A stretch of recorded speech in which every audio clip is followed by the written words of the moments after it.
তো সকালের দিকে যে কাজকর্মগুলো থাকে তার মধ্যে একটা পর্ব থাকে আমার মেয়ের জন্য, আর সেই পর্বটা আমার কমপ্লিট হয়ে গেছে। আর মেয়েকে খাইয়ে দাইয়ে দিয়ে ওকে ফ্রেশ করিয়ে দিয়েছি। এরপরে চলে এসেছি চা বিস্কুট খেয়ে পুরো আমাদের ঘরটা গোছাতে।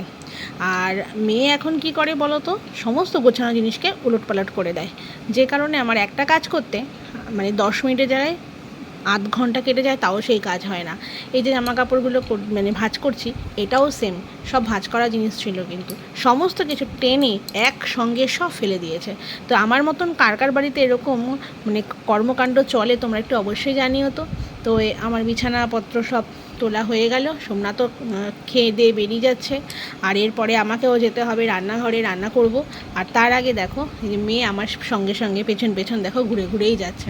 আর যে জিনিসটা ধরলে মানে বেশি ক্ষতি হবে ও সেই জিনিসটাই ধরবে। তো এই দেখো একটা সুন্দর বেডশিট একদম সাদার মধ্যে আমার ভীষণ পছন্দের, এটা পেতে নিয়েছিলাম। কথায় আছে না, যেদিনকে দেরি হবে সেদিনকে আরও বেশি কাজ মাথার উপর এসে পড়বে। অনেক দিন ধরেই ভাবছিলাম যে ঘরের মধ্যে কিছু আবর্জনা আছে যেগুলোকে আমি ক্লিয়ার করব।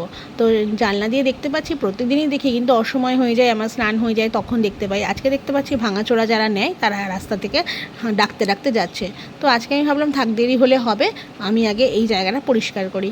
ওই জন্য ওনাকে ডেকে সমস্ত কিছু দিয়ে দিলাম, দিয়ে পুরো একদম পরিষ্কার করে ফেলেছি, একদম ক্লিয়ার হয়ে গেছে, আবর্জনার কিছু নেই, যে কারণে আমার একটু দেরিও হয়ে গেছে। তো দেরি হওয়াতে সকালের খাওয়াটাও আমার দেরি হয়ে গেছিলো। বাকি সবার খাওয়া হয়ে গেছিলো কিন্তু আমার খাবারটা পড়েই ছিল। তো সেটা আমি ওগুলো কমপ্লিট করে আসলাম, এসে এবার খেতে বসলাম। আর মেয়েকে দেখতে পাচ্ছ তো, আমার সাথে সাথেই ঘোরাঘুরি শুরু করে দিয়েছে।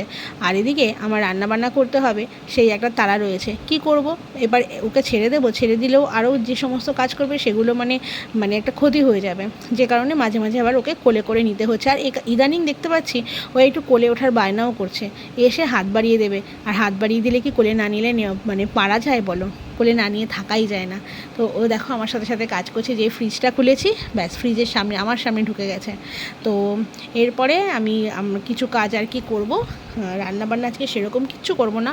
একটু লাউ ছিল, লাউ দিয়ে একটু ডাল করব, আলু সেদ্ধ দেবো, ডিম সেদ্ধ দেবো, আর একটু পাঁপড় ভেজে নেব, এই রান্না করব। আর মেয়ের আর শাশুড়ি মার জন্য একটু ঝোল করব, ব্যাস আজকে আর কিছু রান্না করব না। তো দেখো লাউগুলোকে ভালো করে লাউটাকে কেটে নিয়ে ধুয়ে তারপরে মানে আমি কাটি আর কি, মানে ছুলে নিয়ে আগে ছুলে নিয়ে ধুয়ে নিয়ে তারপরে কাটি। তো একই সঙ্গে ভাত ডাল ডিম সেদ্ধ হতে হতে মেয়ের জন্য একটুখানি ফলও দিয়ে দিচ্ছি।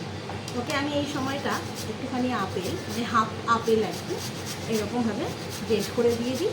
আর সেই সাথে ওকে একটু মুসাম্বির রসটা দিই, কারণ সকালবেলা খাওয়ার পর যে ব্রেকফাস্টের পর লাঞ্চের মিডিলে যে সময়টা থাকবে আর কি, সেই সময়টা বাচ্চাদেরকে যে কোনো একটা কিছু দিতে হয়। তো সেই সময়টা আমি একটু ফল দিই। তো তারপরে আবার আরও কী কী আছে সবজি, সেগুলো কাটবো, কেটে রান্না করবো। তবে আজকে তো বেশি কিছু করবোই না, তোমাদেরকে আগেই বললাম, কারণ আজকে আমার একটা বিশাল কাজ হয়ে গেছে।